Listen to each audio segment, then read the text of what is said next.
په اذکارو او په معصوره دعاګانو کې بل دعا د دواړو جهانو د سالار صلی الله علیه وسلم مبارک صداره نقل ده. که خدای ناکرده انسان په خوب کې وویریږي یا ماشوم وویریږي یا بل څوک ویده هغه په خوب کې ویریږي او په خوب کې انسان نه آرام وي، بې سکونه وي، بېچینه وي، په دغه ټیم کې به کومه دعا انسان غواړي او کم ذکر به کوي. په دې دعا او ذکر کولو کې هم معنوي علاج دی، هم د دنیا او آخرت خیر.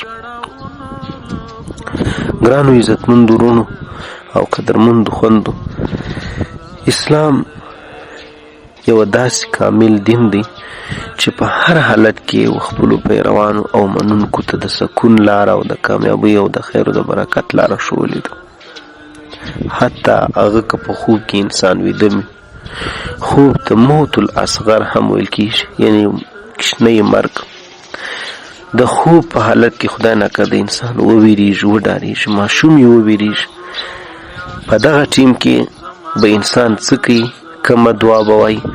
رسول الله صلی الله علیه وسلم مبارک و موږ تاسو ته خپل امت ته دا مبارکه دعا په دغه ټیم کې ښوولې ده.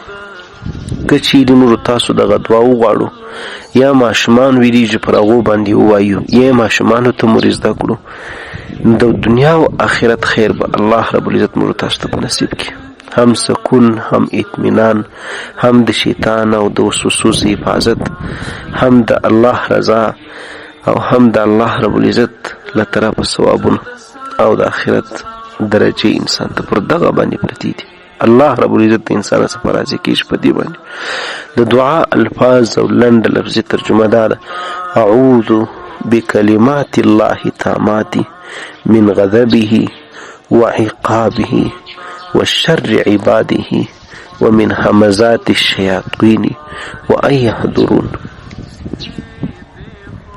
أعوذ بكلمات الله التامات من غضبه وعقابه وشر عباده ومن همزات الشياطين وأن يحضرون. لفظي ترجمه د دغه الفاظ او د دې دعا دا ده چې زه د الله رب العزت په پوره او په کاملو کلمو باندې پناه غواړم. اعوذ بکلمات الله التامات، لسنه من غضبه وعقابه، د الله رب العزت د غضب او د عذاب، وشر عبادي او داغه د بندگانو او د مخلوقاتو د شر څخه، ومن همزات الشیاطین او د شیطانانو له وسوسو او اشارو څخه، وان یحضرون او له دې څخه په الله رب العزت باندې پناه غواړم.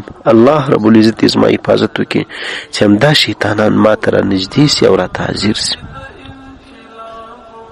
د شیطانانو په دام او په تاثیراتو کې زه راسم. ګرانو عزتمندو ورونو، کله چې انسان ویده کېږي، انسان په خپله هم او حتی خپلو بچانو ماشومانو ته هم هغه سنتونه دا د انسان عادت باید وګرځېږي، انسان یې باید عملي کړي. کوم چې د خوب څخه مخکې نبي علیه صلات وسلام مبارک کړي دي یا یې ښوولي دي، لکه په هغو کې یو لوی سنت دی په پاکۍ او په طهارت باندې ویده کېدل. په هغو کې بل سنت دی ذکر اذکار کول، خاص کر آیت کرسي شریف او 3 واره قل هو الله، سوره اخلاص چې ورته وایي. د قل هو الله نوم خپل سورة الاخلاص دی او دغه رنګه سورة الفلق، سورة الناس، دا انسان وایي پر ځان یې چوپ کړي. نبي علیه صلات وسلام مبارک چې دا سورتونه نازل سوي دي، له همغه وخت نه واخله بیا د زندګۍ تر پایه پورې نبی علیه السلام نه دي پرېښي چې نه یې ویلي پر ځان یې نه یې چوپ کړي. او دا ډېر عجیبه صورتونه دي. د انسان حفاظت د پاک رب غوښتل سوی دی، د شیطانانو د شر څخه، د انسانانو د شر څخه، د هر قسمه د مخلوقاتو د شر څخه. همدارنګه پر الله باندې باید د انسان توکل او اعتماد. کله چې انسان دا دعاګانې وایي نو یو طرف د خو الله رب العزت پر راضي کېږي، د عباداتو یو قسم هغه دعا ده. دویم طرف ته انسان چې پر الله توکل کی او اعتماد او یقین پر الله وساتي، نو خپل ځان الله رب العزت ته وسپاري. بېشکه له الله رب العزت نه لوی محافظ نشته. د الله رب العزت نه خیر د خیر والا بل څوک نشته. د الله رب العزت نه لوی ذات د قوت والا بل څوک نشته. که الله دې عزت درکوي عزتمن کېږي به، که الله دې سرمایه داره کوي سرمایه دار کېږي به. الله رب العزت دې خیر درته پېښوي، څوک د دې خیر مخ نشي ګرځولی. انسان هر وخت خپل رب ته محتاج دی او انسان به د خپل رب څخه هر څه غواړي. حتی نبی علیه الصلاة والسلام د ګوټ تسمه د انسان دا وشکېږي.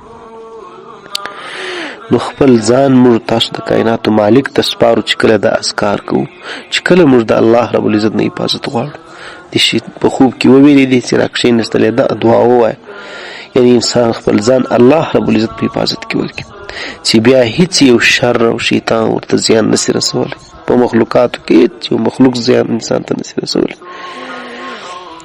همدارنګه که چیرې زموږ ستاسو ماشومان یا بل په خوب کې ویده انسان وویریږي، نو هغو ته هم ماشومان ته که دا کلمات ور زده کړي انسان، نو ډېره ښه ده. چې نیسي ویلی نو په کار دا ده چې انسان یې ووایي او پر چوپې کړي. الله رب العزت دې و موږ تاسو ټولو ته په خپل حفظ او امان کې ځای راکړي، او الله رب العزت زموږ ستاسو شپې او ورځې په خپل ذکر منورې کړي او د نبي علیه السلام په ښایستو سنتو. واقول قولي هذا واستغفر الله لي ولكم وللمؤمنين والمؤمنات. دا پیغام در سره مخکې هم شیر کوي خپلو ملګرو دوستانو اقرباو ته. الله رب العزت موږ تاسو ټول په خیر کې سره شریک کړي. جزاک الله خیر.